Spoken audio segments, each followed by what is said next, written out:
엄마, 이번 달도 힘들어요. 50만 원만 더 보내주세요. 민수야, 지난달에도 보냐잖니. 엄마, 이번 달도 힘들어. 휴대폰 너머로 들려오는 큰아들의 목소리를 들으며 저는 낡은 가스레인지 앞에서 깊은 한숨을 내쉬었습니다. 새벽 6시. 아직 해도 뜨지 않은 이 시간에 제가 하루를 시작한 지도 벌써 15년째입니다. 저는 박순자, 올해로 62살이 된 시골 국밥집 주인입니다. 거대한 스테인리스 솥에서 뽀얗게 끓어오르는 사골 국물을 저으며 저는 휴대폰을 어깨와 귀 사이에 끼운 채 대답했습니다. 민수야, 지난달에도 보냈잖니. 이번 달 식당 매출이 안 좋아서. 엄마는 맨날 그 소리예요. 다른 집 엄마들은 자식 돈 걱정 안 시키는데 우리 엄마만 그래요. 툭 전화가 끊겼습니다. 손에 들고 있던 국자를 솥 안에 그대로 빠뜨릴 뻔했습니다. 가슴이 철렁 내려앉았죠. 아니, 정확히 말하자면 익숙한 아픔이었습니다. 새 아이를 혼자 키우면서 수없이 느껴온 그 날카롭고도 무딘 통증 말입니다. 남편이 교통사고로 세상을 떠난 게 벌써 20년 전입니다. 그때 저는 42이었고 큰아들은 고등학생, 딸은 중학생, 막내는 겨우 초등학교 5학년이었죠. 보험금이라곤 장례 비용으로 다 나가버렸고 남은 건 달랑 이 작은 국밥집 하나뿐이었습니다. 그렇게 저는 새벽부터 밤까지 이 식당에 매달려 살았습니다. 아이들 학원비, 대학 등록금, 결혼 자금까지. 제 손이 거칠어지고 허리가 굽어지는 건 당연한 일이었죠. 하지만 아이들은 컸고 이제는 각자의 삶을 살고 있습니다. 큰아들 민수는 서울에서 사업을 한답시고 나갔다가 빚만 잔뜩 지고는 한 달에 한 번씩 돈을 보내달라고 전화를 합니다. 딸 수진이는 그나마 괜찮은 집안으로 시집을 갔지만 시댁 눈치가 보인다며 친정의 발길을 끊었죠. 막내 준호는 미국으로 유학을 갔는데 1년에 한두 번 학비 보내달라는 문자만 보내올 뿐입니다. 정말이지 내가 이 나이까지 뭘 하며 산 걸까? 국물을 저으며 그런 생각이 들었습니다. 평생을 자식들 뒷바라지하느라 내 인생은 없었는데 정작 아이들은 제게 아무런 관심도 없는 것 같았으니까요. 식당 창문 너머로 겨울 새벽의 차가운 어둠이 보였습니다. 12월의 시골 아침은 유난히 춥고 외로웠습니다. 순자야, 또 혼자 끙끙대고 있어? 뒤에서 들려온 목소리에 고개를 돌리니 제 오랜 친구 김말자 언니가 앞치마를 두르고 들어오고 있었습니다. 말자 언니는 저보다 3살 위로 이 동네에서 평생을 함께 살아온 중마고우였죠. 언니, 일찍 왔네. 어차피 집에서 혼자 있어봤자 심심하잖아. 같이 준비하자. 말자 언니는 씩씩하게 웃으며 팔을 썰기 시작했습니다. 언니도 저처럼 혼자였습니다. 남편은 10년 전에 세상을 떠났고 자식들은 모두 도시로 나가버렸죠. 우리는 비슷한 처지의 과부들이었습니다. 근데 순자야, 너 요새 얼굴이 왜 그래? 살도 많이 빠진 것 같고. 괜찮아. 그냥 좀 바쁘고 피곤해서 그래. 사실은 외로웠습니다. 매일 똑같은 루틴 속에서 새벽에 일어나 국물을 끓이고 손님들을 받고 설거지를 하고 다시 자는 일상. 그 반복 속에서 점점 제 자신이 사라지는 것 같았죠. 가끔은 이런 생각도 들었습니다. 내가 여기서 쓰러져도 누가 알까? 하루, 이틀, 아니면 일주일이 지나서야 누군가 알아챌까? 순자야, 정신 차려. 손님 왔어. 말자 언니의 목소리에 정신을 차리고 보니 식당 문이 삐걱 열리며 한 분이 들어오셨습니다. 시간은 오전 7시 정각. 첫 손님이었습니다. 그런데 이상했습니다. 이 추운 겨울 아침에 그분은 얇은 청소부 조끼를 입고 계셨으니까요. 주황색 조끼에는 환경미화원이라는 글자가 선명했고 손에는 빗자루와 쓰레기 집게가 들려 있었습니다. 70대쯤 되어 보이는 할아버지였습니다. 키는 그리 크지 않았지만 자세가 고닫고 백발이 가지런히 빗어져 있었죠. 얼굴에는 깊은 주름이 패여 있었지만 눈빛만큼은 또렷했습니다. 어서 오세요. 저는 습관적으로 인사를 했습니다. 국밥 한 그릇 주십시오. 할아버지의 목소리는 낮고 조용했습니다. 마치 오랫동안 말하는 것을 잊고 살아온 사람처럼 목소리에 녹이 슬어 있는 듯 했죠. 앉으세요. 금방 갖다 드릴게요. 할아버지는 구석 자리에 조용히 앉으셨습니다. 빗자루와 집게는 의자 옆에 조심스럽게 세워두셨고요. 그 모습이 왠지 모르게 쓸쓸해 보였습니다. 저는 정성껏 국밥을 담아드렸습니다. 뜨끈한 국물에 밥을 말고 깍두기와 김치를 곁들여서요. 맛있게 드세요. 고맙습니다. 할아버지는 두 손을 모아 공손히 인사하시고는 조용히 식사를 시작하셨습니다. 국물 한 숟가락을 떠서 입에 넣으시는 모습이 마치 평생 이렇게 밥을 먹어온 사람처럼 정중하고 차분했죠. 뭔가 다른 손님들과는 달랐습니다.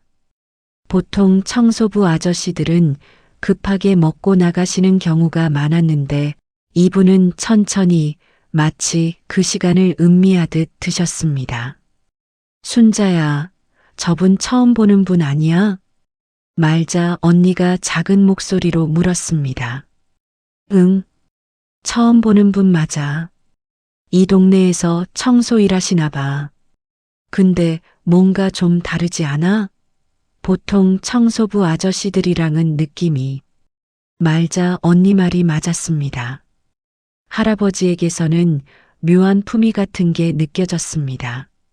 낡고 초라한 청소부 조끼를 입고 계셨지만 자세는 꼿꼿했고 밥을 먹는 모습마저도 우아했죠. 15분쯤 지났을까요? 할아버지가 식사를 마치시고 계산대로 오셨습니다. 잘 먹었습니다. 얼마입니까? 6,000원이에요. 할아버지는 낡은 지갑에서 조심스럽게 지폐를 꺼내셨습니다. 그 지갑이 너무 낡아서 가죽이 다 달아 있었습니다. 여기 있습니다. 감사합니다. 또 오세요. 할아버지는 다시 한번 공손히 고개를 숙이시고는 빗자루와 집게를 들고 식당을 나가셨습니다. 문이 닫히고 저는 멍하니 그분이 앉았던 자리를 바라보았습니다. 그런데 이상한 일이었습니다. 손님이 떠나고 나면 보통은 그냥 다음 손님을 맞을 준비를 하는데 왜인지 그날은 그분이 자꾸 생각났습니다. 순자야, 뭐해? 손님 또 왔어. 말자 언니의 목소리에 정신을 차리고 저는 다시 일상으로 돌아왔습니다. 하지만 그날 하루 종일 가끔씩 그 할아버지 생각이 났습니다. 그분은 어디서 사실까? 가족은 있으실까? 왜 저렇게 외로워 보이실까? 이상하게도 그분에게서 저와 비슷한 무언가가 느껴졌습니다. 혼자 사는 사람만이 아는 그 깊은 외로움 같은 것 말입니다. 해가 지고 마지막 손님까지 보낸 후 저는 혼자 설거지를 하며 생각했습니다. 내일도 그분이 오실까? 왜 그런 기대를 했는지는 저도 모르겠습니다. 그저 누군가 저와 비슷한 외로움을 가진 사람이 이 작은 식당에 다시 와주기를 바랐던 것 같습니다. 그리고 그 예감은 틀리지 않았습니다. 다음 날 아침 7시 똑같은 시간에 그 할아버지가 다시 오셨습니다. 어서 오세요. 이번에는 제가 먼저 반갑게 인사를 했습니다. 국밥 한 그릇 부탁합니다. 할아버지는 어제와 똑같은 자리에 앉으셨고 저는 어제보다 조금 더 정성을 들여 국밥을 담았습니다. 고기도 한 점 더 올려드리고 국물도 더 뜨끈하게 데워서요. 여기 있습니다. 고맙습니다. 그렇게 우리의 인연이 시작되었습니다. 아무 말도 하지 않았지만 매일 아침 7시마다 할아버지는 오셨고 저는 국밥을 내드렸습니다. 그 조용한 일상 속에서 저는 조금씩 그분에 대해 궁금해지기 시작했습니다. 그리고 그때는 몰랐습니다. 이 평범해 보이는 청소부 할아버지가 제 인생을 완전히 바꿔놓을 사람이라는 것을. 아직 제게는 아무것도 시작되지 않았습니다. 그저 새벽 4시에 일어나 국물을 끓이고 손님을 받고 외로움을 삼키는 평범한 일상이었죠. 하지만 무언가가 조금씩 달라지고 있었습니다. 매일 아침 7시를 기다리는 제 자신을 발견했으니까요. 할아버지가 처음 오신 지 일주일이 지났습니다. 놀라운 건 그분이 단 하루도 빠지지 않고 매일 아침 7시 정각에 오셨다는 것이었습니다. 비가 오나 눈이 오나 어김없이 그 시간에 식당 문이 열리고 할아버지가 들어오셨죠. 국밥 한 그릇 주십시오. 똑같은 인사, 똑같은 자리, 똑같은 주문. 하지만 이상하게도 그 반복되는 일상이 저는 싫지 않았습니다. 오히려 기다려지기까지 했죠. 저도 모르게 아침 6시 50분쯤 되면 시계를 보게 되었고 7시가 가까워지면 자연스럽게 국밥을 미리 준비하고 있는 제 자신을 발견했습니다. 순자야, 너 요즘 아침마다 왜 이렇게 부산해? 혹시 그 청소부 할아버지 때문이야? 말자 언니가 장난스럽게 물었습니다. 언니 무슨 소리야? 그냥 손님인데. 손님이면 다 똑같지. 근데 유독 그분한테만 고기 더 올려주고 국물도 더 끓여주잖아. 제 얼굴이 화끈거렸습니다. 언니 말이 맞았으니까요. 저도 모르게 할아버지 국밥만큼은 더 신경 써서 준비하고 있었습니다. 어느 날 아침이었습니다. 말자 언니는 반년마다 받는 병원 진료받으러 서울에 갔습니다. 평소처럼 7시에 오신 할아버지가 국밥을 드시고 계셨는데 갑자기 손님이 몰려들었습니다. 근처 공사장 인부들이 단체로 들어온 거죠. 아줌마 국밥 10그릇이요.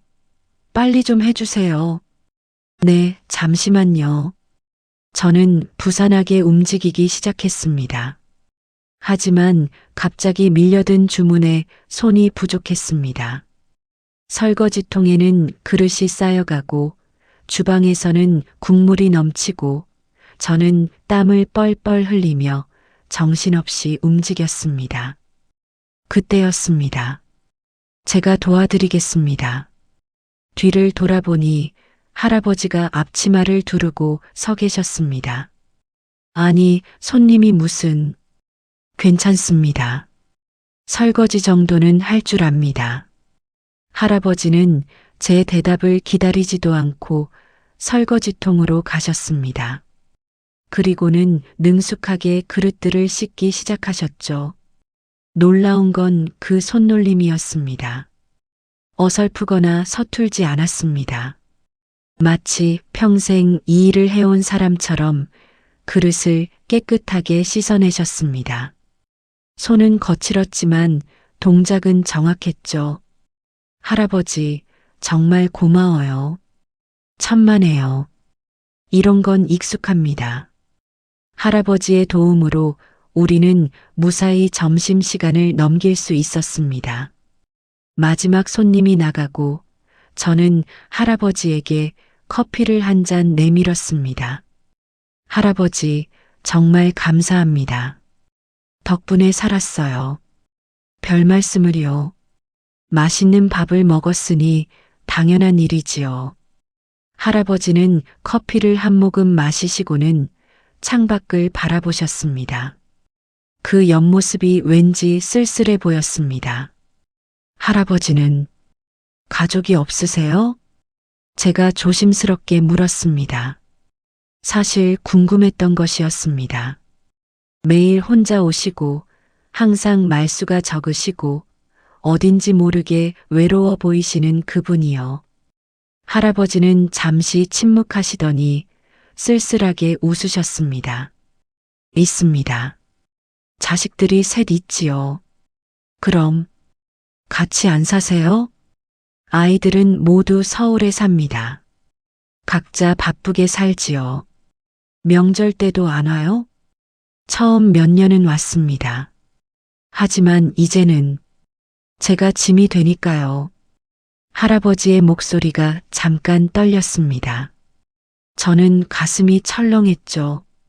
그 말이 너무나 낯익었기 때문입니다. 제가 매일 밤 혼자 느끼는 그 감정, 내가 자식들에게 짐이 되는구나라는 그 서러움이 할아버지의 목소리에서 느껴졌습니다. 할아버지도 저랑 비슷하시네요. 사장님도 그러십니까? 네. 저도 자식이 셋인데 다들 바쁘다고 연락도 잘 안 하고 명절에도 안 와요. 우리는 서로를 바라보았습니다.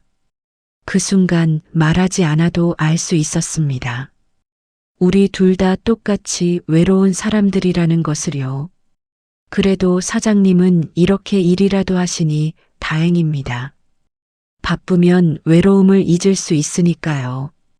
할아버지는 청소 일 하시잖아요. 맞습니다. 새벽 5시부터 오후 2시까지 시장 거리를 청소합니다. 할아버지는 덤덤하게 말씀하셨지만 제 가슴이 아려왔습니다. 70이 넘으신 분이 새벽 5시부터 거리 청소를 하신다니 힘들지 않으세요? 익숙합니다. 그리고 일을 하면 생각을 덜 하게 되거든요. 무슨 생각이요? 쓸모없는 사람이 되었다는 생각 말입니다. 할아버지의 눈가가 촉촉해졌습니다. 저도 모르게 눈물이 핑 돌았죠. 그 말이 너무 가슴에 와닿았습니다. 저도 매일 밤 똑같은 생각을 하니까요. 평생 자식들을 위해 살았는데 이제는 쓸모없는 사람이 되어버린 것 같다는 그 서러움. 할아버지, 네, 우리 친구할까요? 저도 혼자 외롭거든요. 제가 먼저 손을 내밀었습니다. 할아버지는 잠시 망설이시더니 조심스럽게 제 손을 잡으셨습니다. 그분의 손은 제 손보다 더 거칠었습니다. 수없이 많은 노동의 흔적이 느껴지는 두툼한 굳은 살이 박힌 손이었죠. 고맙습니다, 사장님. 저는 순자예요. 박순자, 편하게 불러주세요. 저는 강인호입니다. 그날 이후 우리의 관계는 조금씩 달라지기 시작했습니다. 인호 씨는 여전히 매일 아침 7시에 오셨지만 이제는 식사 후에 30분 정도 앉아서 이야기를 나누곤 하셨습니다. 처음에는 날씨 이야기, 동네 이야기 같은 시시콜콜한 대화였습니다. 하지만 시간이 지날수록 우리는 조금 더 깊은 이야기를 나누게 되었죠. 순자 씨는 남편분을 언제 여의셨습니까? 20년 전이에요. 교통사고였어요. 그때 참 힘드셨겠습니다. 죽고 싶었어요. 진짜로요. 근데 애들이 있으니까 버텼죠?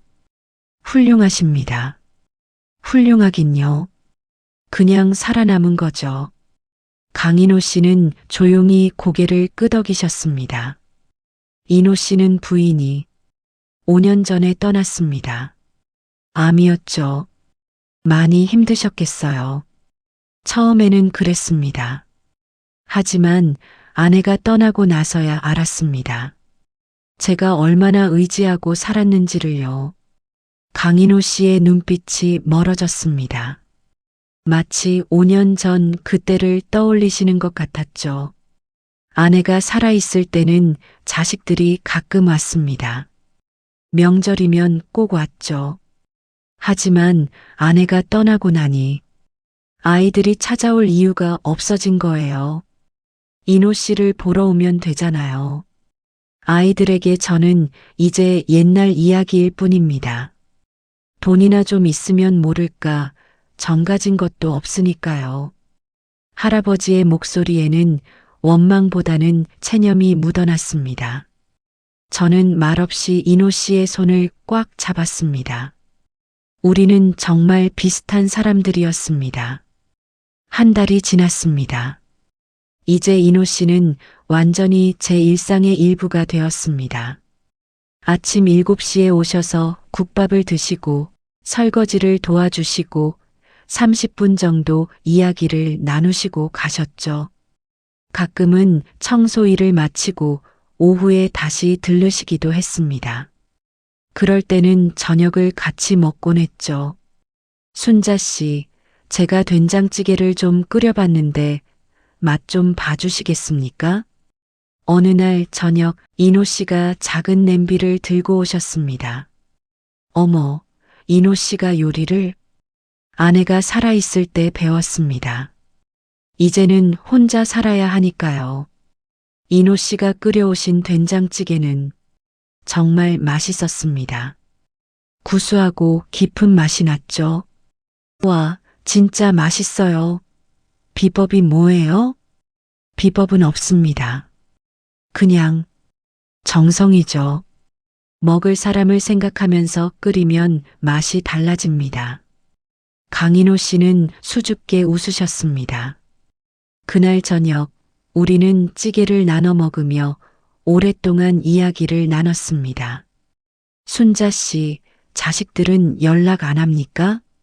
큰애가 어제 전화했어요. 또 돈 보내달라고. 보내주셨습니까?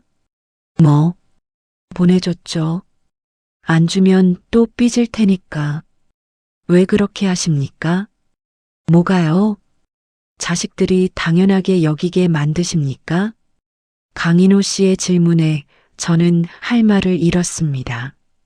순자 씨도 존중받을 권리가 있습니다. 평생 자식을 위해 희생하셨잖아요. 그게 엄마니까요. 엄마라고 해서 존중받지 못할 이유는 없습니다. 인호 씨의 말씀이 가슴을 찔렀습니다. 맞았습니다. 저는 평생 엄마니까 당연하다라고 생각하며 살았습니다. 하지만 정작 저 자신은 존중받지 못하고 있었죠. 그날 밤 집에 돌아와 혼자 생각했습니다. 강인호 씨는 참 이상한 분이었습니다. 청소부라고 하지만 어딘가 품위가 있었고 말씀 하나하나가 깊이가 있었습니다. 그리고 무엇보다 그와 이야기를 나누고 있으면 제가 존중받는다는 느낌이 들었습니다. 20년 만에 처음 느껴보는 감정이었습니다. 어쩌면 저는 이 감정이 그리웠던 것 같았습니다. 누군가에게 짐이 아니라 소중한 사람으로 대우받는 그 느낌 말입니다. 설날이 다가왔습니다. 보통은 이맘때쯤이면 자식들에게 연락이라도 와야 했습니다. 엄마, 올해는 갈게요. 혹은 엄마 미안한데 올해는 못 갈 것 같은 말이라도요. 하지만 올해는 아무런 연락이 없었습니다. 설날 일주일 전 저는 먼저 큰아들 민수에게 전화를 걸었습니다. 민수야, 설날에 올 거니? 엄마, 그게 저 사업 때문에 바빠서요. 설날에도 일해야 해요. 그래. 그럼 수진이는? 수진이 누나는 시댁 가야 한다고 했어요. 준호는? 걔는 미국인데 무슨 설날이에요. 엄마, 저 바빠서 끊을게요. 툭! 전화가 끊어지는 소리가 유난히 크게 들렸습니다. 저는 휴대폰을 내려놓고 멍하니 앉아 있었습니다. 가슴 한구석이 텅 빈 것처럼 허전했죠. 설날에 혼자라니. 평생 자식들을 위해 살았는데 명절에 혼자 차례상을 차린다는 게 말이나 됩니까? 순자야, 괜찮아? 말자 언니가 걱정스러운 눈빛으로 물었습니다. 응, 괜찮아. 애들 안 온다고? 응, 다들 바쁘대. 에휴, 요즘 애들이 다 그렇지 뭐. 우리 애들도 안 와. 다들 자기 살기 바쁘니까. 말자 언니는 위로하듯 제 어깨를 토닥였습니다. 설날 전날 저는 혼자 장을 보러 갔습니다. 시장 바닥에는 명절 분위기가 가득했습니다. 사람들은 가족을 위해 고기를 사고 과일을 고르고 웃으며 이야기를 나눴죠. 저는 그 모습들을 보며 걸었습니다. 아줌마, 명절인데 고기 좀 사가세요. 오늘 싸게 드릴게요. 아니요, 괜찮아요. 에이, 자식들 올 텐데 왜 안 사요? 안 와요. 정육점 아저씨의 얼굴이 순간 굳었습니다. 집에 돌아와 냉장고를 열었습니다. 텅 비어 있었습니다.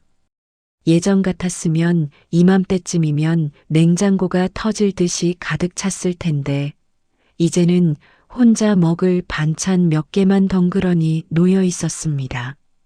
저는 그대로 주저앉아 울었습니다. 명절이 이렇게 슬픈 것인 줄 몰랐습니다.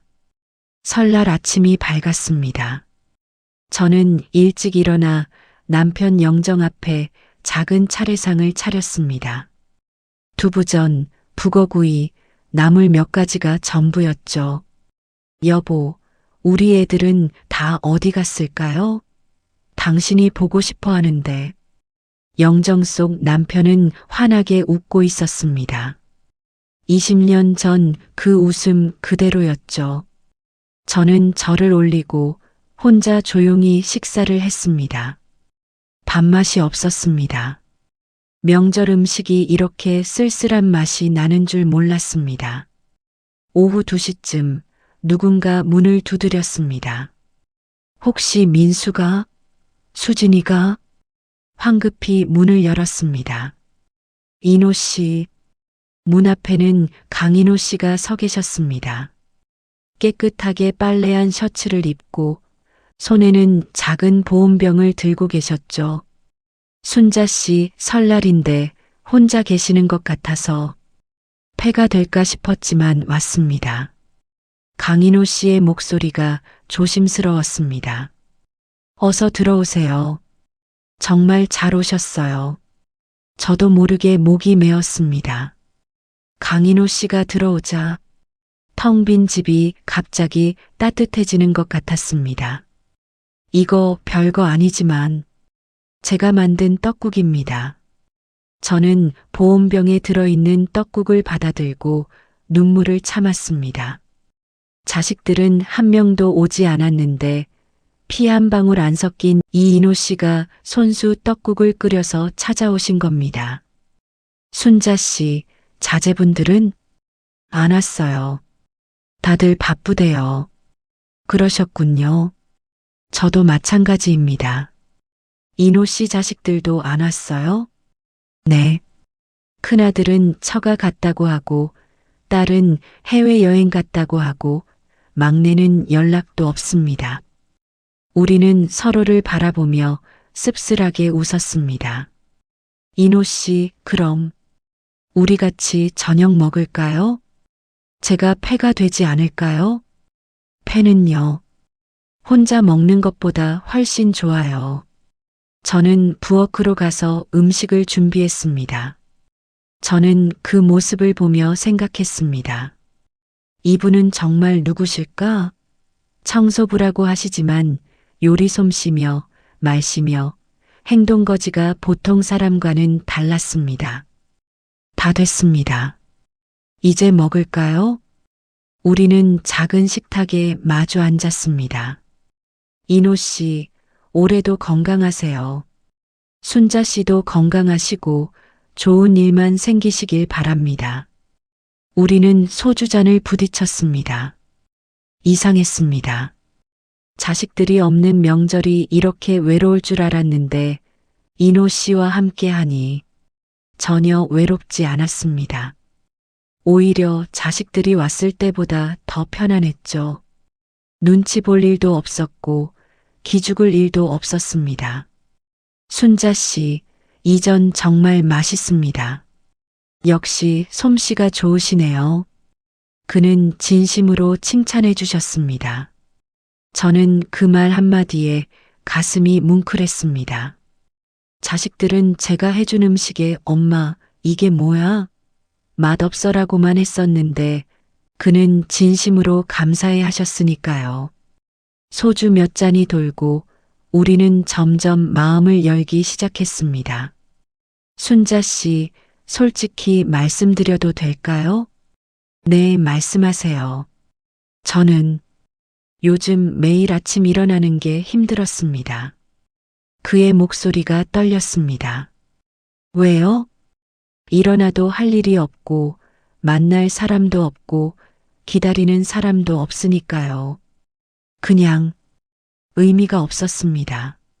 하지만 순자 씨 식당에 오면서 달라졌습니다. 아침에 일어나는 이유가 생겼어요.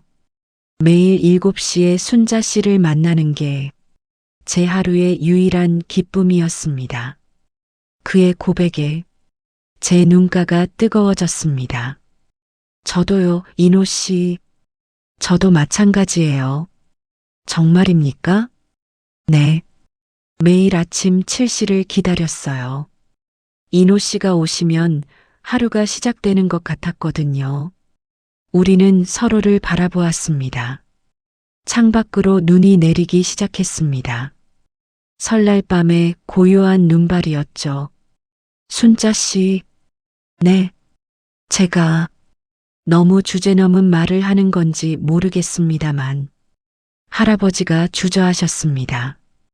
편하게 말씀하세요. 우리 이렇게 계속 혼자 사는 것보다 같이 사는 게 어떨까요? 저는 소주잔을 든 채로 굳어버렸습니다. 같이 산다는 게, 네.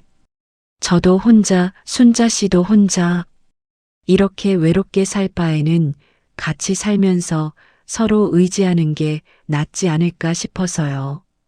그는 진지했습니다. 농담이 아니었죠. 제 머릿속이 복잡해졌습니다. 재혼? 이 나이에? 자식들이 뭐라고 할까? 주변 사람들이 수군거리지 않을까? 하지만 동시에 다른 생각도 들었습니다. 왜 안 돼? 나도 행복할 권리가 있잖아. 평생 자식들 위해 살았는데 이제는 내 인생 좀 살면 안 돼? 인호 씨, 네, 순자 씨. 저도 그게 좋을 것 같아요. 제 입에서 나온 말에 제가 놀랐습니다. 하지만 후회는 없었습니다. 오히려 속이 시원했죠. 정말입니까? 제 말이 너무 갑작스럽지 않았습니까? 아니요. 저도 같은 생각했었어요. 혼자 사는 게 너무 외로웠거든요. 그가 제 손을 잡았습니다. 그분의 손은 거칠었지만 따뜻했습니다. 20년 만에 처음 느껴보는 남자의 온기였죠. 감사합니다, 순자 씨. 제가 순자 씨를 행복하게 해드리겠습니다. 저도요, 인호 씨. 우리 서로 의지하며 살아요. 창밖에 눈은 계속 내렸습니다. 하지만 방 안은 따뜻했습니다. 그날 밤 인호 씨가 돌아가신 후 저는 혼자 생각했습니다. 자식들이 뭐라고 할까? 분명 난리가 날 겁니다. 특히 큰아들 민수는 발작할지도 모르죠. 하지만 상관없었습니다. 평생 자식들 눈치만 보며 살았는데 이제는 제 행복을 위해 살고 싶었습니다. 그리고 무엇보다 강인호라는 사람이 좋았습니다. 겉모습은 초라한 청소부 할아버지지만 그분은 저를 존중해 주셨고 배려해 주셨고 진심으로 대해 주셨습니다. 그것만으로 충분했습니다. 다음 날 아침 저는 자식들에게 단체 문자를 보냈습니다. 엄마가 재혼하기로 했다. 설날에도 안 온 너희들이 뭐라고 할 자격은 없겠지만 그래도 알려준다. 엄마도 이제 내 인생 살겠다. 문자를 보내고 저는 홀가분했습니다. 무슨 일이 일어날지는 모르겠지만 이제는 두렵지 않았습니다. 내 옆에 강인호라는 든든한 사람이 있었으니까요. 문자를 보낸 지 10분도 안 되어 휴대폰이 불나도록 울려댔습니다. 발신자는 큰아들 민수였습니다. 여보세요? 엄마, 지금 무슨 말씀을 하시는 거예요? 재혼? 그것도 무슨 청소부 할아버지랑요? 민수의 목소리는 분노로 떨리고 있었습니다. 그래, 엄마 재혼하기로 했어. 미쳤어요? 나이가 몇인데 재혼을 해요? 창피해서 어떻게 살아요? 창피? 내가 왜 창피해? 엄마 인생인데. 엄마, 정신 차리세요. 그 사람이 엄마 재산 노리는 거 모르세요? 큰아들의 말에 저는 피식 웃음이 나왔습니다. 재산? 이 허름한 국밥집 말고 무슨 재산이 있다고? 그래도 이 집이 얼마인데요? 나중에 팔면 최소 2억은 나올 거예요. 그걸 청소부한테 줄 거예요? 아, 그래서 화가 났구나. 재산 때문이었구나. 제 마음이 싸늘하게 식어갔습니다. 민수야, 엄마가 누구랑 결혼하든 내가 상관할 바 아니야. 엄마 인생이야. 엄마, 제발 정신 좀 차리세요. 그 할아버지가 뭐가 좋다고. 좋아. 엄마한테 잘해줘. 너희들처럼 돈만 달라고 하지 않아. 뭐라고요? 엄마는 이제 내 행복 찾아서 살 거야. 반대하고 싶으면 해. 어차피 엄마는 할 거니까. 저는 전화를 끊어버렸습니다. 손이 떨렸습니다. 화가 나서가 아니라 슬퍼서였습니다. 자식이 걱정하는 건 엄마의 행복이 아니라 재산이었다는 게 너무 슬펐습니다. 곧이어 딸 수진이에게서도 전화가 왔습니다. 엄마, 오빠한테 들었어요. 재혼한다고요? 그래, 수진아. 엄마, 저희 생각은 안 하세요? 시댁에서 뭐라고 할지 생각해 보셨어요? 시댁이 뭐라고 하는데? 시어머니가 그러세요. 너희 엄마는 품위가 없다고. 저 정말 창피해 죽겠어요. 딸의 말에 가슴이 무너지는 것 같았습니다. 수진아, 엄마는 평생 너를 키우느라. 엄마는 엄마 생각만 하세요. 저희는 생각 안 하시고 너희를 생각 안 했다고? 평생 너희만 생각하고 살았어. 그럼 이렇게 창피한 짓은 왜 하세요? 차라리 혼자 사세요. 재혼은 절대 안 돼요. 딸도 전화를 끊어버렸습니다. 저는 주저앉아 울었습니다. 막내 준호에게서는 카톡이 왔습니다. 엄마, 미국에서 듣기 창피하게 왜 그러세요? 친구들한테 뭐라고 말해요? 제발 그러지 마세요. 세 자식 모두 똑같았습니다. 엄마의 행복은 안중에도 없고 자기들 체면만 생각했습니다. 저는 휴대폰을 던져버리고 싶었습니다. 그때 식당 문이 열렸습니다. 순자 씨, 괜찮으십니까? 강인호 씨였습니다. 인호 씨, 자제분들한테 연락 왔나 봅니다. 얼굴이 왜 그렇습니까? 저는 참았던 눈물을 쏟으며 인호 씨 품에 안겼습니다. 다들 반대해요. 창피하대요. 제 자식들이 저한테 창피하다고. 순자 씨, 울지 마십시오. 자식들이 당장은 이해 못해도 나중에는 알 겁니다. 안 알아요. 걔들은 제 행복 따윈 관심 없어요. 그냥 자기들 체면만 생각해요. 그는 조용히 제 등을 쓰다듬어 주셨습니다. 제가 문제인 것 같습니다. 순자 씨 자식들이 반대하는 건 저 때문이니까요. 아니에요. 인호 씨 잘못이 아니에요. 하지만 제가 청소부라서 그런 것 아니겠습니까? 제가 좀 더 나은 사람이었다면. 그런 말씀하지 마세요. 저는 인호 씨가 좋아요. 직업이 뭐든 상관없어요. 우리는 한참을 그렇게 안고 있었습니다. 이틀 후 민수가 직접 찾아왔습니다. 뒤에는 수진이도 따라왔습니다. 엄마, 정말로 그 할아버지랑 결혼하실 거예요? 민수가 차갑게 물었습니다.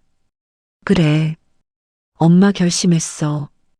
도대체 그분이 뭐가 좋으신데요? 엄마한테 잘해줘. 그걸로 충분해.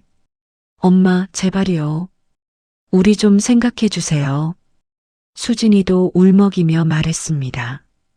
너희를 생각하면 내가 평생 혼자 살아야 하니? 그게 아니라 좀 더 괜찮은 사람이면 모를까. 청소부 할아버지는 너무해요. 뭐가 너무해? 직업으로 사람을 판단하니? 엄마도 현실을 좀 보세요. 그 나이에 청소 일하시면 얼마나 힘들겠어요. 나중에 아프시기라도 하면 누가 병원비 대요? 큰아들의 말에 제가 버럭 소리쳤습니다. 그래서 결국 돈 걱정이구나. 엄마가 그 사람 병원비 댈까봐 걱정되는 거지. 당연하죠. 엄마 돈이 어디서 나와요? 내 돈 내가 쓰는데 내가 왜 참견이야? 그때 식당 문이 열렸습니다. 강인호 씨가 청소 도구를 들고 들어오시다가 제 자식들을 보고 멈칫하셨습니다. 아, 제가 방해가 되나 봅니다. 나중에. 아니에요, 인호 씨. 들어오세요. 저는 강인호 씨의 손을 잡고 안으로 끌어들였습니다. 애들아, 인사해. 이분이 강인호 씨야. 엄마가 재혼할 분이야. 민수와 수진이는 강인호 씨를 위아래로 훑어보았습니다.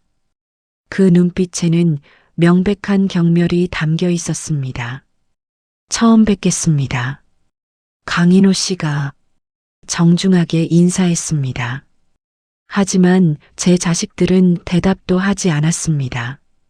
엄마, 우리 밖에서 이야기해요. 민수가 저를 밖으로 끌고 나갔습니다. 수진이도 따라왔죠. 엄마, 정말 저 사람이요? 청소부 할아버지요? 그래. 뭐가 문제야? 문제가 한두 가지가 아니죠. 나이도 엄마보다 많고 돈도 없고 청소 일이나 하고. 그만해. 제가 소리쳤습니다. 너희들이 인호 씨에 대해 뭘 알아? 그분이 얼마나 좋은 분인지, 엄마한테 얼마나 잘해주시는지 너희가 뭘 알아? 엄마가 속는 거예요. 그 사람 분명 엄마 재산 노리고 접근한 거예요. 재산 타령 좀 그만해. 너희들이 그렇게 돈이 궁금하면 이 집 당장 팔아서 너희 줄게. 대신 엄마 인생에 간섭하지 마. 제 말에 민수와 수진이는 말문이 막혔습니다. 엄마, 그리고 너희가 뭐라고 하든 엄마는 인호 씨랑 결혼할 거야. 혼인신고도 할 거고 같이 살 거야. 엄마, 그러시면 저희랑 연 끊으실 거예요? 수진이가 울먹였습니다. 연을 끊는 건 너희야. 엄마 행복을 반대하면서 무슨 자식이야? 저는 돌아서서 식당으로 들어갔습니다. 강인호 씨는 구석에 조용히 앉아 계셨습니다. 고개를 푹 숙이신 채로요. 인호 씨, 순자 씨, 제가 문제를 일으킨 것 같습니다. 무슨 말씀이세요? 자제분들이 저를 싫어하는 게 당연합니다. 저는 아무것도 가진 게 없잖습니까? 인호 씨, 그런 말 하지 마세요. 저는 그 옆에 앉았습니다. 저는 인호 씨가 청소 일을 하시든 뭘 하시든 상관없어요. 저한테 잘해주시는 것만으로 충분해요. 하지만 순자 씨 자식들과 사이가 나빠지는 건 제 자식들이 이상한 거예요. 엄마 행복은 생각 안 하고 체면만 생각하니까요. 강인호 씨는 제 손을 꽉 잡으셨습니다. 순자 씨, 제가 약속드리겠습니다. 순자 씨를 절대 후회하지 않게 해드리겠습니다. 저도 후회 안 해요. 이미 결심했어요. 우리는 서로를 바라보며 미소 지었습니다. 비록 자식들은 반대했지만 저는 확신했습니다. 이 결정이 옳다고. 그날 저녁 말자 언니가 찾아왔습니다. 순자야, 애들이 반대한다며? 응, 난리도 아니야. 그래도 내가 행복하면 되는 거야. 나는 내 편이야. 고마워, 언니. 근데 말이야, 강 할아버지. 좀 이상하지 않아? 뭐가? 청소부라고 하는데 어딘가 품위가 있잖아. 말씨도 고상하고 행동도 그렇고. 말자 언니 말이 맞았습니다. 저도 가끔 그런 생각을 했었죠. 혹시 과거에 좋은 집안 출신이셨나? 글쎄, 그런 것 같기도 하고. 근데 뭐 중요해? 지금 좋으면 되지. 그래, 넌 참 순수해.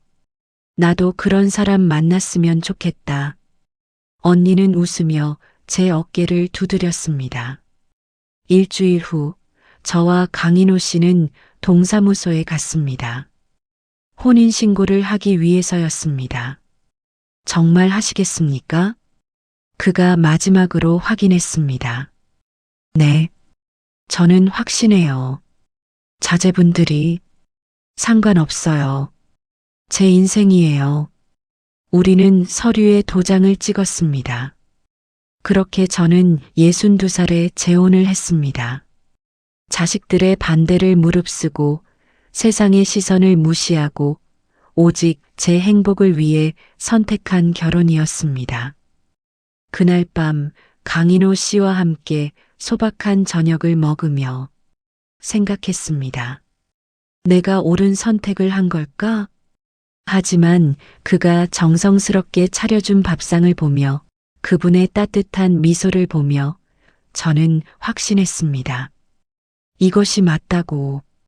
비록 자식들은 이해 못하고 세상 사람들이 수군거려도 저는 행복했습니다. 그것만으로 충분했습니다. 하지만 저는 아직 몰랐습니다. 이 평범해 보이는 청소부 할아버지에게 엄청난 비밀이 숨겨져 있다는 것을, 그리고 그 비밀이 밝혀지면 저를 무시하던 자식들이 무릎 꿇게 될 거라는 것을. 모든 것은 이제 막 시작되었습니다. 결혼 후 한 달이 지났습니다. 강인호 씨와 저는 작은 국밥집 위층에 있는 제 집에서 함께 살기 시작했습니다. 놀라운 건 결혼 생활이 전혀 불편하지 않았다는 거였습니다. 그는 새벽 5시면 일어나 청소 일을 나가셨고 저는 식당 준비를 했죠. 저녁에는 둘이서 조용히 차를 마시며 이야기를 나눴습니다. 평범하지만 행복한 일상이었습니다. 순자 씨, 오늘 저녁은 제가 할게요. 이노 씨가 또 요리해요? 어제도 했잖아요. 괜찮습니다. 순자 씨는 하루 종일 식당 일로 피곤하시니까. 그는 앞치마를 두르고 부엌으로 가셨습니다. 저는 그 뒷모습을 보며 웃었습니다. 자식들은 반대했지만 저는 정말 행복했습니다. 그런데 이상한 점들이 하나둘씩 눈에 띄기 시작했습니다. 첫 번째는 그의 손이었습니다. 청소 일을 하시는 분치고는 손이 너무 깨끗했습니다. 굳은 살은 있었지만 손톱은 항상 단정했고 손 관리를 하시는 것처럼 보였죠. 두 번째는 말씨였습니다. 가끔 그가 무심코 하시는 말씀들이 평범한 청소부의 말씨가 아니었습니다. 이 시국에 경기가 어려우니 서민들이 더 힘들겠습니다. 최근 부동산 정책이 좀 과도한 면이 있어요. 이런 말씀들을 하실 때면 마치 경제 전문가 같았습니다. 세 번째는 자세였습니다. 그는 청소 일을 하시면서도 허리가 항상 곧았습니다. 마치 오랫동안 좋은 교육을 받은 사람처럼 품위가 있었죠. 이노 씨, 혹시 과거에 무슨 일 하셨어요? 어느 날 저녁, 저는 조심스럽게 물었습니다. 그는 잠시 멈칫하시더니 차분하게 대답하셨습니다. 옛날에는 회사 다녔습니다. 어떤 회사요? 그냥 평범한 회사였습니다. 지금은 다 옛날 일이고요. 그는 더 이상 말씀하지 않으셨습니다. 저는 더 물어보지 않았습니다. 누구에게나 말하고 싶지 않은 과거가 있으니까요. 어느 봄날 오후였습니다. 식당에 손님이 없어서 저는 홀에서 설거지를 하고 있었습니다. 그때 식당 문이 열렸습니다. 검은 양복을 입은 50대 남자가 들어왔습니다. 보통 손님과는 분위기가 완전히 달랐습니다. 고급 양복에 반짝이는 구두, 그리고 어딘가 긴장된 표정이었죠. 어서 오세요. 혹시 강인호 회장님 계십니까? 회장님? 저는 손에 들고 있던 접시를 떨어뜨릴 뻔했습니다. 죄송하지만 누구를 찾으시는 거죠? 강인호 회장님 말입니다. 이 근처에 계신다고 들었는데 여기는 국밥집인데요. 회장님 같은 분은 안 계세요. 그 남자는 제 얼굴을 자세히 살펴보더니 당황한 표정을 지었습니다. 아, 제가 잘못 찾아온 것 같습니다. 실례했습니다. 남자는 황급히 나갔습니다. 저는 멍하니 서 있었습니다. 강인호 회장? 우리 남편과 같은 이름이지만 설마. 그날 저녁 이노 씨가 평소보다 늦게 들어오셨습니다. 이노 씨, 오늘 왜 이렇게 늦었어요? 청소 구역이 넓어져서 시간이 좀 걸렸습니다. 그는 피곤한 표정으로 앉으셨습니다. 저는 낮에 있었던 일을 말씀드려야 할까 고민했습니다. 하지만 입을 열었습니다. 이노 씨, 오늘 이상한 사람이 왔었어요. 이상한 사람이요? 네. 검은 양복 입은 남자가 강인호 회장님을 찾더라고요. 그의 얼굴이 순간 굳었습니다. 그랬습니까? 네. 그 사람 이노 씨를 찾는 것 같았는데. 혹시 이노 씨 아세요? 아닙니다. 동명이인이었나 봅니다. 그는 시선을 피하셨습니다. 저는 확신했습니다. 뭔가 숨기고 계시다는 것을요. 일주일 후 또 다른 일이 벌어졌습니다.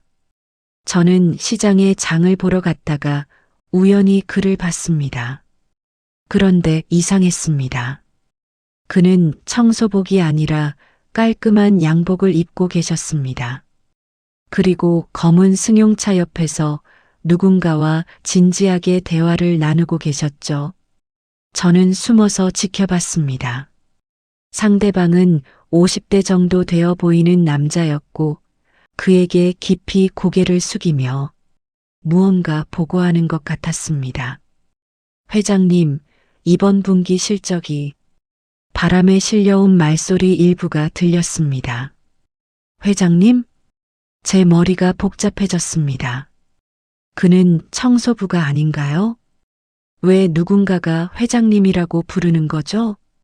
저는 황급히 그 자리를 떠났습니다.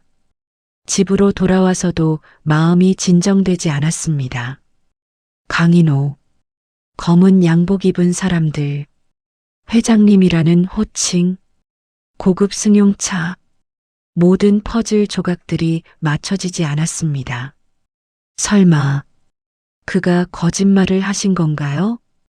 청소부가 아니라 다른 정체가 있는 건가요? 그날 저녁 인호 씨는 평소처럼 돌아오셨습니다. 청소복을 입고 피곤한 얼굴로 돌아오셨죠. 순자 씨, 오늘 하루 어떠셨습니까? 인호 씨, 물어볼 게 있어요. 저는 용기를 내어 물었습니다. 오늘 시장에서 인호 씨 봤어요. 그의 표정이 굳었습니다. 양복 입고 검은 차 옆에서 누군가랑 이야기하시는 거 봤어요. 그 사람이 인호 씨를 회장님이라고 불렀어요. 침묵이 흘렀습니다. 그는 한참 동안 아무 말씀도 하지 않으셨습니다. 인호 씨, 대체 누구세요? 정말 청소부세요? 순자 씨, 사실대로 말씀해 주세요. 저 알 권리 있잖아요. 그는 깊은 한숨을 내쉬셨습니다. 죄송합니다. 순자 씨를 속인 건 아닙니다. 다만 뭐예요? 지금 말씀드릴 수가 없습니다. 때가 되면 모든 것을 말씀드리겠습니다. 왜요? 왜 지금은 안 돼요? 순자 씨를 지키기 위해서입니다. 그의 목소리가 떨렸습니다. 지켜요? 무엇으로부터요? 제 과거로부터입니다. 제 가족으로부터입니다. 가족? 저는 더욱 혼란스러웠습니다. 인호 씨 가족이 뭐가 문제예요? 제 자식들은 좋은 사람들이 아닙니다. 돈밖에 모르는 사람들이죠. 그들이 순자 씨를 알게 되면 순자 씨를 힘들게 할 겁니다. 그래도 말씀은 해주셔야죠. 저는 인호 씨 아내잖아요. 그는 제 손을 꽉 잡으셨습니다. 순자 씨, 제발 조금만 기다려 주십시오. 곧 모든 것을 정리하겠습니다. 그때 다 말씀드리겠습니다. 약속하세요? 약속합니다. 저는 더 이상 묻지 않았습니다. 비록 그가 뭔가 숨기고 계시지만 저를 해칠 사람은 아니라고 믿었습니다. 하지만 밤에 잠을 이룰 수 없었습니다. 대체 강인호는 누구일까? 왜 청소부 행세를 하고 있을까? 회장이라는 건 무슨 의미일까? 수많은 질문들이 머릿속을 떠나지 않았습니다. 며칠 후 세 번째 이상한 일이 벌어졌습니다. 식당에 중년 여성 한 분이 들어왔습니다. 명품 옷을 입고 화려한 액세서리를 하고 계셨죠. 여기 과부 국밥집 맞나요? 네, 어서 오세요. 강인호라는 사람 아세요? 또다시 그를 찾는 사람이었습니다. 어떤 일로 찾으시는데요? 제가 그 사람 딸입니다. 아버지가 여기 계신다고 들었는데, 딸, 제 머리가 하얘졌습니다. 아, 강인호 씨는 제 남편인데요. 여자의 얼굴이 일그러졌습니다. 남편? 당신이 우리 아버지랑 결혼했다고요? 네, 그런데요. 아버지를 만나게 해주세요. 지금 당장요. 여자의 목소리가 차갑고 날카로웠습니다. 지금은 안 계시는데, 그럼 언제 오시는데요? 보통 오후 2시쯤. 기다리겠습니다. 여자는 식당 구석에 앉아서 팔짱을 끼고 기다렸습니다. 저는 불안했습니다. 남편의 딸이라는 이 여자는 대체 누구일까? 왜 이렇게 적대적일까? 오후 2시 남편이 청소복을 입고 돌아오셨습니다. 식당 문을 여는 순간 남편과 그 여자의 눈이 마주쳤습니다. 아버지, 서연이 내가 왜 여기 왔니? 남편의 목소리가 차가웠습니다. 아버지, 이게 무슨 짓이세요? 청소부 행세를 하시면서 국밥집 여자랑 결혼을 하시다니. 여자의 목소리가 식당 안을 울렸습니다. 저는 충격을 받았습니다. 국밥집 여자라니. 서연아, 말 조심해라. 이분은 내 새어머니시다. 새어머니요? 웃기지 마세요. 아버지, 집에 가세요. 회사 일도 쌓여 있고 이런 데서 이러시면 안 돼요. 난 안 간다. 여기가 내 집이야. 아버지. 여자는 저를 날카롭게 쳐다보았습니다. 당신, 우리 아버지가 누군지 알고 결혼한 거예요? 무슨 말씀이세요? 우리 아버지는 대성그룹 창업주 강인호 회장이에요. 자산 5천억 원이 넘는 재벌이라고요. 그 순간 세상이 멈춘 것 같았습니다. 대성그룹? 재벌? 5천억? 제가 알던 청소부 할아버지가 아니었습니다. 저는 바닥에 주저앉은 채 남편을, 아니, 강인호 회장을 올려다보았습니다. 인호 씨, 이게 무슨 말이에요? 순자 씨, 진정하세요. 제가 설명? 무슨 설명을 해요? 저한테 청소부라고 거짓말한 걸요? 제 목소리가 떨렸습니다. 분노인지 슬픔인지 배신감인지 알 수 없는 감정이 폭발했습니다. 아버지, 이 여자한테 뭐라고 말씀하신 거예요? 청소부라고요? 강서현이라는 여자가 비웃었습니다. 아버지가 우리한테서 도망쳐서 이런 데 숨어 계신 줄은 알았지만 설마 신분을 속이고 사셨을 줄이야. 서연아, 입 닥쳐. 강인호 씨의 목소리가 차갑게 깔렸습니다. 순자 씨, 제발 제 말 좀 들어주십시오. 들을 게 뭐가 있어요? 저를 완전히 속이셨잖아요. 저는 벌떡 일어났습니다. 저는 인호 씨가 가난한 청소부인 줄 알았어요. 그래서 좋았어요. 돈이 없어도 직업이 초라해도 저한테 진심으로 대해주시는 줄 알았으니까요. 순자 씨, 저는 진심이었습니다. 진심이요? 거짓말로 시작한 관계가 무슨 진심이에요? 그때 식당 문이 또 열렸습니다. 이번에는 2명의 남자가 들어왔습니다. 한 명은 40대 중반쯤 되어 보이는 잘생긴 남자였고, 다른 한 명은 비슷한 나이에 날카로운 인상을 가진 남자였습니다. 아버지, 여기 계셨군요. 태준아, 너희들까지. 강인호 씨의 얼굴이 더욱 굳어졌습니다. 서연이한테 연락 받았습니다. 아버지가 재혼하셨다고요? 태준이라는 남자가 저를 훑어보았습니다. 그 눈빛에는 명백한 경멸이 담겨 있었습니다. 이분이 새어머니십니까? 그렇다. 내 아내 박순자다. 아버지, 농담 그만하시죠. 대성그룹 회장님의 부인이 국밥집 주인이라니 말이 됩니까? 옆에 있던 여자가 끼어들었습니다. 날카로운 얼굴에 명품 옷을 입은 여자였죠. 저는 강태준의 아내 한지영입니다. 아버님, 정신 차리세요. 이 여자가 아버님 재산 노리고 접근한 거 뻔하잖아요. 뭐라고요? 제가 버럭 소리쳤습니다. 저는 인호 씨 재산 따윈 관심도 없었어요. 이노 씨가 청소부인 줄 알고 결혼했다고요. 청소부? 웃기네요. 우리 시아버님이 청소부 행세를 하셨다고요? 한지영이 비웃었습니다. 연기하지 마세요. 어떻게든 재산 챙기려는 거 다 보여요. 연기라니요? 저는 진짜 몰랐어요.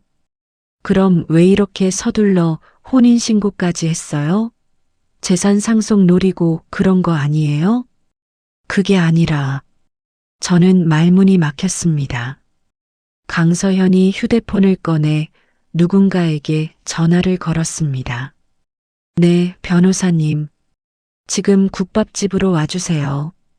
급한 일이 생겼어요. 서연아, 뭐 하는 짓이냐? 아버지, 정신 차리세요. 이 여자가 아버지 재산 노린 게 뻔한데 우리가 가만히 있을 수 없죠. 강태준이 저를 향해 차갑게 말했습니다.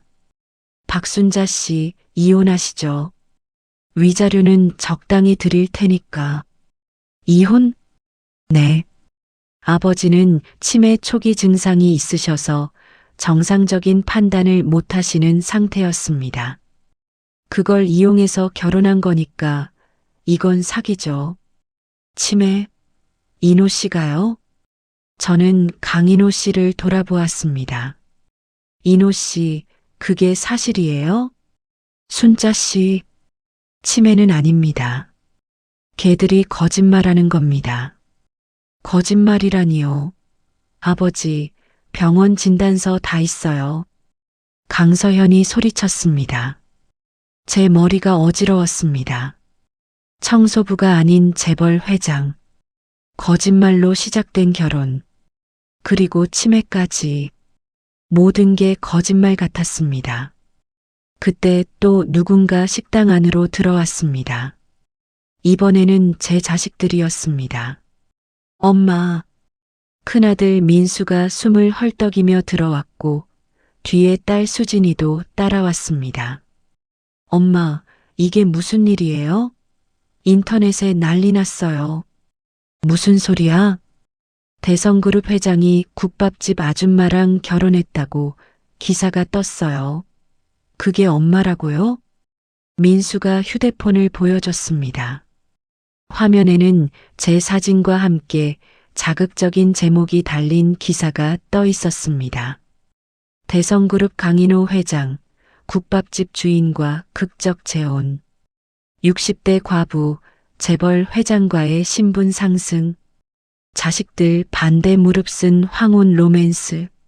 이게 다 뭐예요? 제 다리에서 힘이 빠졌습니다. 엄마, 왜 이런 중요한 걸 숨겼어요? 엄마가 재벌 회장님이랑 결혼하신 거였어요? 민수의 태도가 180도 바뀌었습니다. 얼마 전까지만 해도 재혼 반대하며 소리치던 아들이 이제는 눈을 반짝이며 저를 보고 있었습니다. 아니야, 나도 몰랐어. 엄마, 그러시면 안 돼요. 이제 엄마는 재벌가 부인이시잖아요. 수진이도 신이 나서 말했습니다. 시어머니한테 자랑해야겠다. 우리 엄마가 대성그룹 회장님이랑 결혼하셨다고. 저는 제 자식들을 보며 소름이 돋았습니다. 얼마 전까지 창피하다고 이혼하라고 소리치던 아이들이 이제는 돈 때문에 태도가 바뀐 겁니다. 너희들 진짜 실망이다. 엄마, 무슨 말씀이세요? 이제 우리 잘 살 수 있잖아요. 잘 살긴 뭘 잘 살아. 너희들 눈에는 돈밖에 안 보이니? 강태준이 비웃으며 끼어들었습니다. 보세요. 이 집안 사람들 전부 재산 노리고 있잖아요. 아버지, 이제 아시겠어요? 태준아, 입 닫혀. 안 닫혀요. 아버지가 이러시니까 우리가 나설 수밖에 없잖아요. 식당 안은 순식간에 아수라장이 되었습니다. 강인호의 자식들은 저를 사기꾼 취급했고 제 자식들은 갑자기 재산 타령을 하고 기자들까지 밖에서 사진을 찍고 있었습니다. 다들 조용히 해. 제가 소리쳤습니다. 모두가 저를 쳐다보았습니다. 저는 이런 거 원하지 않았어요. 제 목소리가 떨렸습니다. 저는 그냥 외로웠어요. 혼자 사는 게 너무 힘들었고 인호 씨가 좋았어요. 돈 때문이 아니라 저한테 잘해주셔서 좋았던 거예요. 엄마, 그렇게 순진하시면 안 돼요. 이제는 제대로. 닥쳐. 저는 민수에게 소리쳤습니다. 너는 내 아들이 아니야. 내 아들은 돈 때문에 엄마 마음을 이용하지 않아. 엄마, 너희들 다 나가. 당장 나가. 저는 떨리는 손으로 문을 가리켰습니다. 강인호 씨가 제 팔을 잡았습니다. 순자 씨, 진정하세요. 저도 나갈 거예요. 저는 강인호 씨의 손을 뿌리쳤습니다. 저를 속이신 인호 씨도 용서 못해요. 순자 씨, 제발. 싫어요. 저는 진심으로 사랑했는데 인호 씨는 저를 놀린 거잖아요. 놀린 게 아닙니다. 그럼 뭐예요? 재벌 회장님이 심심해서 국밥집 아줌마랑 놀아본 거 아니에요? 제 눈에서 눈물이 쏟아졌습니다. 저는 정말 행복했어요. 인호 씨랑 있으면 세상에서 제일 부자가 된 기분이었어요. 근데 이게 다 거짓말이었잖아요. 순자 씨, 이혼해요. 저는 이혼할 거예요. 저는 앞치마를 벗어 던지고 계단을 올라갔습니다. 뒤에서 강인호 씨가 부르는 소리가 들렸지만 돌아보지 않았습니다. 방에 들어가 문을 잠그고 저는 그대로 주저앉아 울었습니다. 모든 게 무너졌습니다. 행복했던 한 달이 모두 거짓말처럼 느껴졌습니다. 창밖으로는 기자들의 카메라 플래시가 번쩍이고 아래층에서는 아직도 소란스러운 소리가 들렸습니다. 저는 가방을 꺼내 짐을 싸기 시작했습니다. 옷 몇 벌과 필요한 물건들만 챙겼습니다. 엄마는 역시 국밥집이 어울려 강서현의 비웃음이 귓가에 맴돌았습니다. 엄마, 이제 우리 잘 살 수 있어요. 민수의 얄팍한 말도 들렸습니다. 저는 이 모든 것에서 벗어나고 싶었습니다. 가방을 메고 방문을 열었을 때 강인호 씨가 계단 앞에 서 계셨습니다. 순자 씨, 어디 가십니까? 비켜주세요. 안 됩니다. 제 말 좀 들어주십시오. 들을 거 없어요.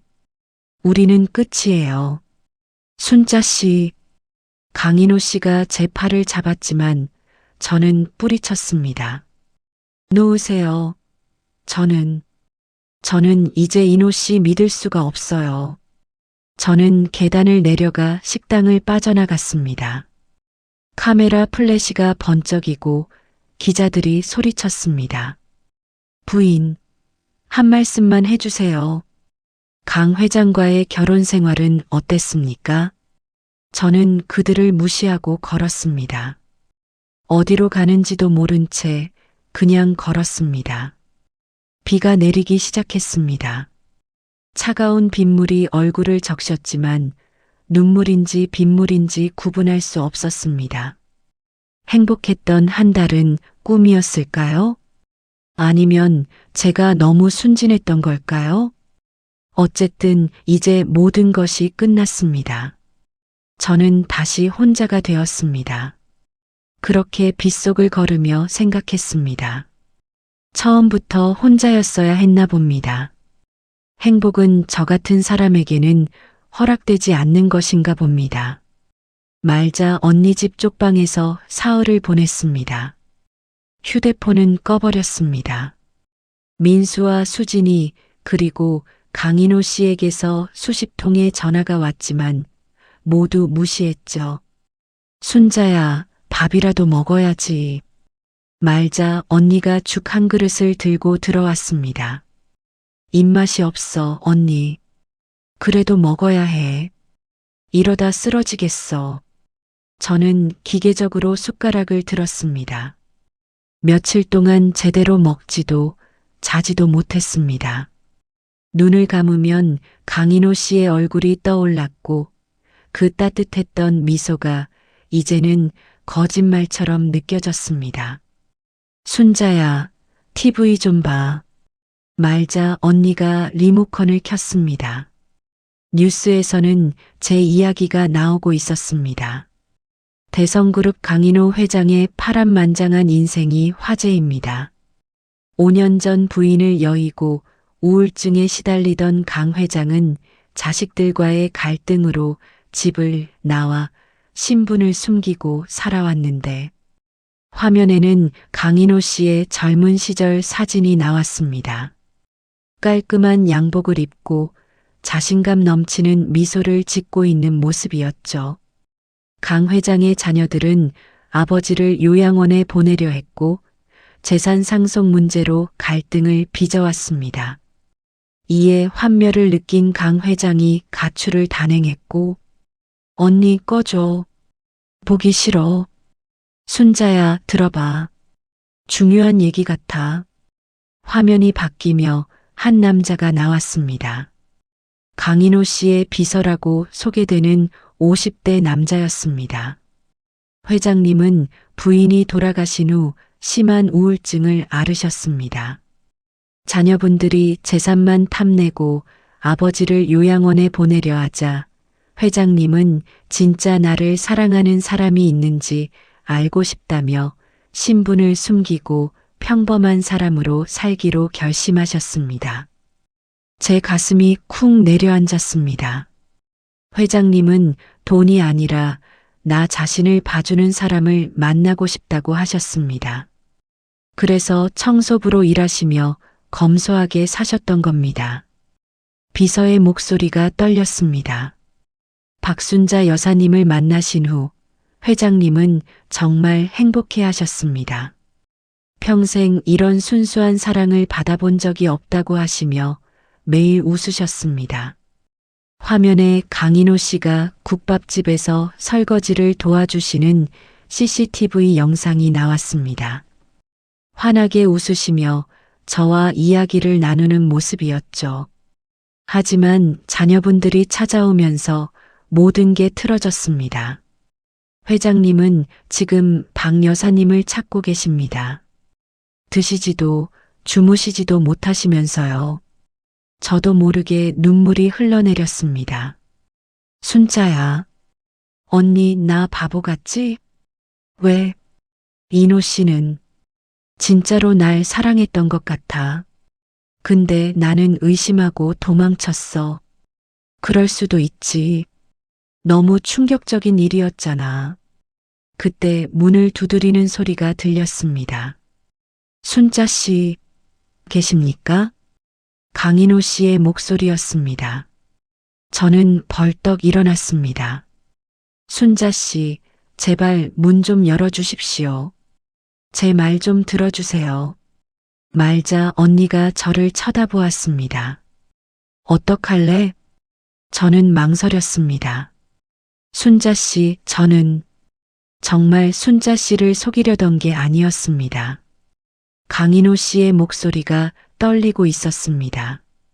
처음 순자 씨를 만났을 때 저는 정말 외로웠습니다. 돈도 지위도 아무 의미가 없었습니다. 자식들은 절 요양원에 보내려 했고 회사 사람들은 제 재산만 탐냈습니다. 목소리가 점점 작아졌습니다. 그런데 순자 씨는 달랐습니다. 제가 누군지도 모르고 그냥 국밥 먹으러 오는 외로운 할아버지로만 대해주셨습니다. 그게 너무 좋았습니다. 저는 문 앞으로 다가갔습니다. 말씀하시려던 게 맞습니다. 하지만 순자 씨가 제 신분을 알면 달라질까봐 두려웠습니다. 저를 강인호가 아니라 강 회장으로 대할까봐 문 너머로 흐느끼는 소리가 들렸습니다. 순자 씨, 저는 청소부든 회장이든 상관없습니다. 그냥 순자 씨 옆에 있고 싶습니다. 아침에 일어나서 순자 씨 얼굴 보고 함께 밥 먹고 설거지하고 그렇게 평범하게 살고 싶습니다. 저는 참았던 눈물을 터뜨리며 문을 열었습니다. 강인호 씨가 문 앞에 무릎을 꿇고 계셨습니다. 깔끔하던 모습은 온데간데 없고 머리는 헝클어져 있었고 눈은 충혈되어 있었습니다. 순자 씨, 강인호 씨가 저를 올려다보았습니다. 인호 씨, 미안합니다. 정말 미안합니다. 강인호 씨가 제 발을 붙잡고 울었습니다. 저는 그 모습을 보며 무너졌습니다. 이 사람은 진심이었습니다. 돈도 지위도 아니었습니다. 그냥 저라는 사람이 좋아서 저와 함께 있고 싶어서 거짓말을 했던 겁니다. 인호 씨, 일어나세요. 저는 강인호 씨를 일으켰습니다. 순자 씨, 용서해 주십니까? 화는 나요. 많이 나요.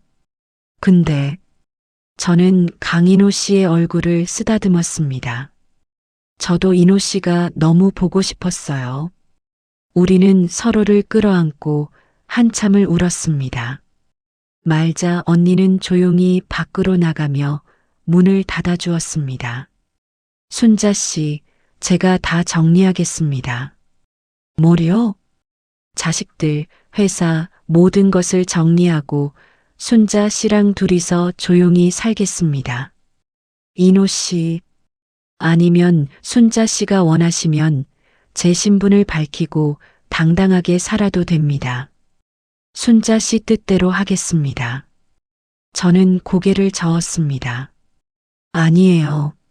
저는 그냥 예전처럼 살고 싶어요. 인호 씨랑 국밥집에서 함께 일하고 저녁에 차 마시면서 이야기하고 그게 정말 괜찮겠습니까? 네. 그게 제일 행복했어요. 우리가 포옹하고 있을 때 밖에서 소란스러운 소리가 들렸습니다. 아버지, 여기 계셨어요? 강태준과 강서연이 급하게 들어왔습니다. 뒤에는 제 자식들 민수와 수진이도 따라왔습니다. 아버지, 큰일 났어요. 무슨 일이냐? 회사 주가가 폭락하고 있어요. 아버지가 실종됐다는 소문 때문에. 그래서 아버지가 당장 돌아가셔야 해요. 강태준이 다급하게 말했습니다. 강인호 씨는 조용히 고개를 저었습니다. 안 간다. 뭐라고요? 나는 회사 안 돌아간다. 이미 사표 냈다. 사표요? 그래. 너희가 원하던 대로 해라. 회사 경영권, 재산 다 가져가라. 자식들의 얼굴이 하얘졌습니다. 아버지, 정신 차리세요. 나는 정신 멀쩡하다. 오히려 이제야 정신 차렸다. 강인호 씨가 저를 끌어안으며 말했습니다. 너희들은 내 재산만 원했지, 나라는 사람은 원하지 않았다. 하지만 이 사람은 달랐다. 아무것도 없는 청소부 할아버지를 진심으로 대해줬다. 아버지, 그건 이제 됐다. 나는 순자 씨랑 조용히 살 거다. 너희들은 너희 인생 살아라. 강서현이 저를 노려보았습니다. 다 당신 때문이에요. 서연아. 강인호 씨가 버럭 소리쳤습니다. 순자 씨를 욕하지 마라. 내가 아버지를 사랑한 적이 언제 있었느냐? 돈 때문에 들러붙었으면서. 강서연은 할 말을 잃고 물러섰습니다. 그때 민수가 앞으로 나섰습니다. 엄마, 왜? 죄송해요. 제가 너무 엄마 마음을 몰랐어요. 민수가 무릎을 꿇었습니다. 엄마가 외롭고 힘들었는데 저는 체면만 생각했어요. 그리고 돈 때문에 태도가 바뀌었어요. 정말 죄송합니다. 수진이도 울며 무릎을 꿇었습니다. 엄마, 저도 미안해요. 엄마 행복은 생각 안 하고 시댁 눈치만 봤어요. 저는 아이들을 내려다보았습니다. 뒤늦은 후회였지만 진심처럼 보였습니다. 일어나라. 엄마. 엄마는 너희를 용서한다. 하지만 앞으로는 달라져야 한다. 네, 엄마. 정말 달라지겠어요. 아이들이 저를 끌어안고 울었습니다. 강인호 씨도 자식들을 보았습니다. 너희들도 마찬가지다. 정신 차려라. 네, 아버지. 강태준과 강서연은 고개를 숙였습니다. 그날 우리는 모두 변했습니다. 진짜 중요한 게 무엇인지 깨달은 날이었습니다. 돈도 지위도 체면도 아닌 사랑하는 사람과 함께하는 것. 그것이 진짜 행복이라는 것을 말입니다. 그로부터 석 달이 지났습니다. 저와 강인호 씨는 다시 국밥집으로 돌아왔습니다. 강인호 씨는 대성그룹 회장 자리에서 물러나고 경영권을 자식들에게 넘겼습니다. 재산의 대부분은 사회에 기부했고 우리 부부가 쓸 만큼만 남겨두었죠. 순자 씨, 국물간 좀 봐주시겠습니까? 강인호 씨가 국자를 들고 웃으며 말했습니다. 네, 잠깐만요. 저는 국물을 한 숟가락 떠서 맛을 봤습니다. 소금 조금만 더 넣으세요. 알겠습니다. 우리는 다시 예전처럼 함께 식당을 운영했습니다. 하지만 이제는 달랐습니다. 강인호 씨의 정체가 알려지면서 처음에는 기자들과 구경꾼들로 식당이 북적였습니다. 재벌 회장님이 직접 국밥을 끓이신다고요? 와, 진짜 대단하시다. 사람들은 신기해했고 SNS에 사진을 올렸습니다. 하지만 우리는 담담하게 일상을 이어갔습니다. 한 달쯤 지나자 소동도 잠잠해졌고 이제는 평범한 동네 국밥집으로 돌아왔습니다. 인호 씨, 이제 후회 안 하세요? 무엇을요? 회사도 버리고 재산도 버리고. 강인호 씨가 제 손을 잡았습니다. 순자 씨, 저는 평생 회장으로 살았습니다. 사람들은 절 존경하는 척했지만 실제로는 제 돈과 지위를 보고 굽신거렸죠. 저는 말을 할 수가 없었습니다. 하지만 순자 씨는 아무것도 없는 저를 있는 그대로 봐주셨습니다. 그게 제 인생에서 받은 가장 큰 선물이었습니다. 강인호 씨의 눈에 눈물이 맺혔습니다. 후회는요, 단 한 번도 한 적 없습니다. 오히려 이제야 진짜 제 인생을 사는 것 같습니다. 저도 눈물이 났습니다. 이 사람은 진짜였습니다. 돈도 지위도 명예도 다 버리고 저를 선택한 사람이었습니다. 어느 일요일 오후였습니다. 식당 문이 열리고 민수와 수진이가 들어왔습니다. 손에는 과일 바구니를 들고 있었죠. 엄마 오셨어요? 그래, 왔다. 민수와 수진이는 많이 달라졌습니다. 이제는 매주 한 번씩 찾아와서 식당 일을 도와주고 진심으로 엄마를 걱정했습니다. 엄마, 제가 설거지 할게요. 아니야, 괜찮아. 아니에요. 그동안 엄마가 얼마나 힘들었는지 이제 알아요. 이제는 제가 도와드릴게요.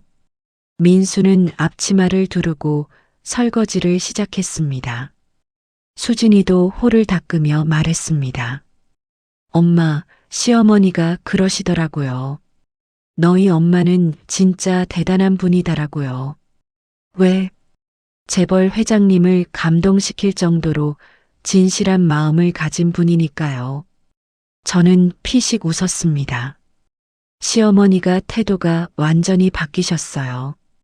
이제는 진짜 며느리 대접해 주세요.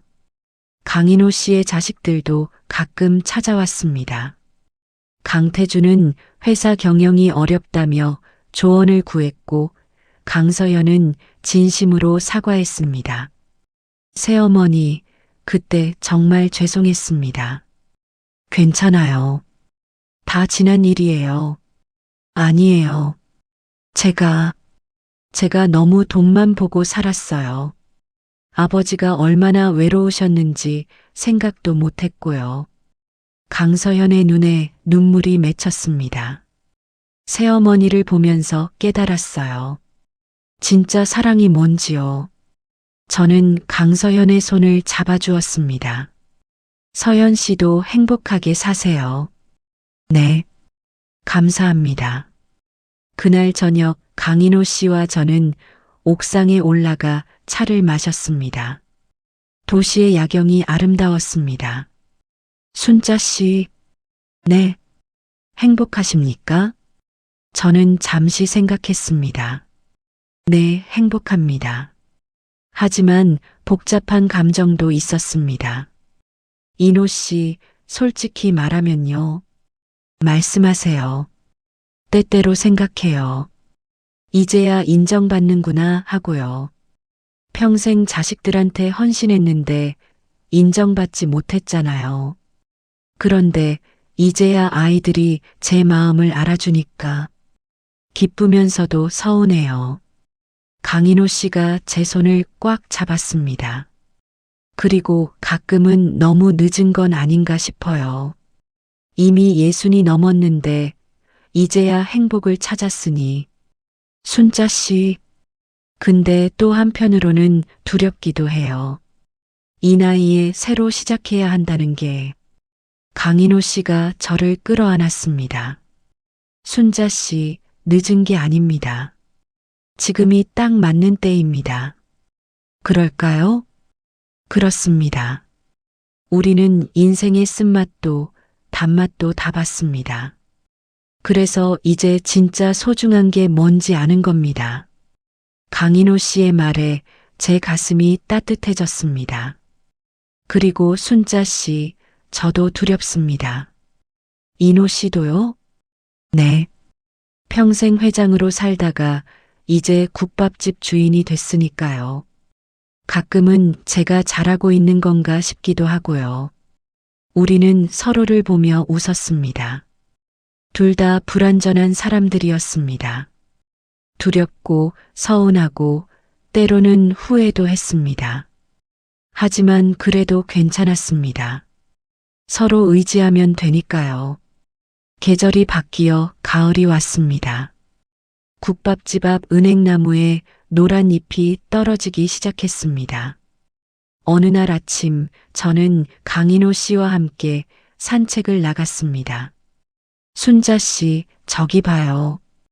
강인호 씨가 공원 벤치를 가리켰습니다.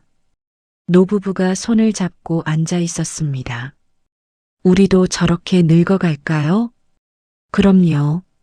저렇게 손잡고 산책하고 벤치에 앉아서 햇볕 쬐면서요. 좋네요. 순자 씨 약속하세요. 뭐요? 우리 100살까지 함께 살기로요. 저는 웃으며 새끼손가락을 내밀었습니다. 약속해요. 우리는 새끼손가락을 걸고 약속했습니다. 그렇게 우리의 이야기는 계속됩니다. 완벽하지 않지만 진실한 사랑. 늦었지만 소중한 행복. 두렵지만 함께하는 미래. 저는 이제 알았습니다. 진정한 부자는 통장 잔고가 많은 사람이 아니라 진심으로 사랑하는 사람이 옆에 있는 사람이라는 것을요. 강인호 씨는 모든 것을 버리고 저를 선택했습니다. 그리고 저는 두려움을 버리고 강인호 씨를 받아들였습니다. 우리는 완벽한 사람들이 아닙니다. 가끔 싸우기도 하고 서운할 때도 있습니다. 하지만 그래도 괜찮습니다. 왜냐하면 우리에게는 진심이 있으니까요. 그리고 그 진심이 우리를 계속 함께 걷게 할 테니까요.